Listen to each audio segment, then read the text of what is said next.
আসসালামু আলাইকুম। আশা করি অনেক অনেক ভালো আছেন। আলহামদুলিল্লাহ, এই বছরে প্রায় আমের মৌসুম শেষ পর্যায়ে চলে এসেছে, যার জন্য আমরা আরও একবার কাঁচা আম মাখিয়ে খাওয়ার জন্য প্রস্তুতি নিচ্ছি।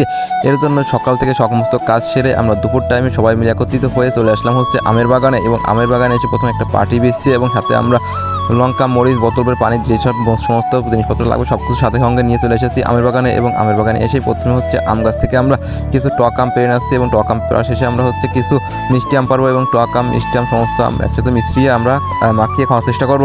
আর এই সময় এসে গরমের তাপমাত্রা একটু বৃদ্ধি পেয়েছে, যার কারণে অল্প দিনের মধ্যে সমস্ত আম পাক হয়ে যাবে, এবং এর জন্যই আমরা আজকে সিদ্ধান্ত নিয়ে ফেলেছি যে কাঁচা আম মাখিয়ে খাবো। এবং এর মধ্যে আমরা টক আম পেড়ে নিয়েছি, এবং আরও কিছু মিষ্টি আম পেড়ে নিলাম, এবং সেগুলো ছোলা সবগুলো ছোলে সুন্দরভাবে ধুয়ে মুছে পরিষ্কার করে সেগুলো মাখিয়ে আমরা খাওয়ার চেষ্টা করব।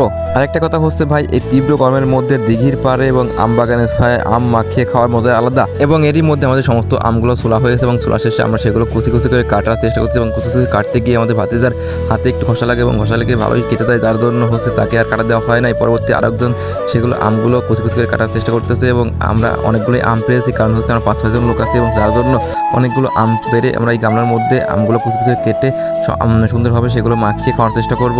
এবং এরই মধ্যে আমি চলে আসলাম কলা গাছ থেকে কলা পাতা সংগ্রহ করার জন্য, কারণ আমরা একটা গামলা নিয়েছি, যার কারণে মরিচগুলো কুচি কুচি কাটতে হবে। এর জন্য কলা পাতা সংগ্রহ করে নিয়ে এলাম, এবং কলা পাতার উপর মরিচগুলো কুচি কুচি কাটা শুরু করলো। এবং এর মধ্যে আমাদের আম কুচি কুচি কাটা প্রায় শেষ হয়ে গেছে, এবং আম কাটা শেষে আমরা এগুলো মরিচ দিয়ে এই আমগুলো মাখাবো। এবং এরই মধ্যে আমাদের সমস্ত আম কুচি কুচি কাটা হয়ে গেছে, এবং এরই মধ্যে আমরা গামলার মধ্যে মরিচগুলো দিয়ে দিলাম, এবং হালকা কিছু লবণ দিলাম। লবণ দিয়ে আমরা সাথে কিছু ধনে পাতার গুঁড়ো আনছি, এবং সেগুলো সাথে মিক্স করিয়ে সুন্দরভাবে মাখিয়ে এই সুন্দর পরিবেশে আমরা খাওয়ার চেষ্টা করব। আলহামদুলিল্লাহ, এরই মধ্যে আমাদের সমস্ত আমগুলো কুচি কুচি কাটা হয়ে গেছে, এবং এরই মধ্যে আমরা আম মাখানো শুরু করলাম, এবং আম মাখিয়ে সুন্দরভাবে গোল করে বসে আমরা আমগুলো খাওয়ার চেষ্টা করব। এবং এরই মধ্যে আমরা সবাই একটু একটু করে নিয়ে আমগুলো টেস্ট করতে দিই কেমন স্বাদ হয়েছে, এবং এর মধ্যে আমরা এগুলো ধীরে ধীরে খাওয়ার চেষ্টা করবো, কারণ সুন্দর পরিবেশ, আমের বাগানের ছায়া, এবং পাশে দিঘির পাড়ে বসে আমরা এগুলো টুকটুক করে খাওয়ার চেষ্টা করব, কারণ অনেকক্ষণ যাবত এগুলো খাওয়া আমরা শেষ করে এখানে একটু রেস্ট নিয়ে চলে যাবো বাড়িতে।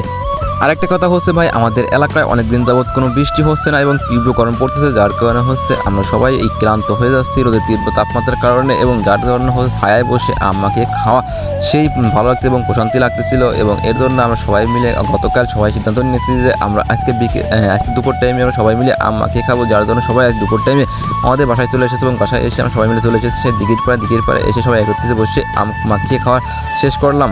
মাশাআল্লাহ, এই তীব্র গরমের মধ্যে আম মাখিয়ে খাওয়ার মজাই আলাদা। এবং আমরা এরই মধ্যে আম খাওয়া প্রায় শেষ করে চলে এসেছে, এবং আম খাওয়া শেষে আমরা বাড়ি থেকে রওনা করলাম। সবাই ভালো থাকবেন, আমাদের জন্য দোয়া করবেন। আসসালামু আলাইকুম।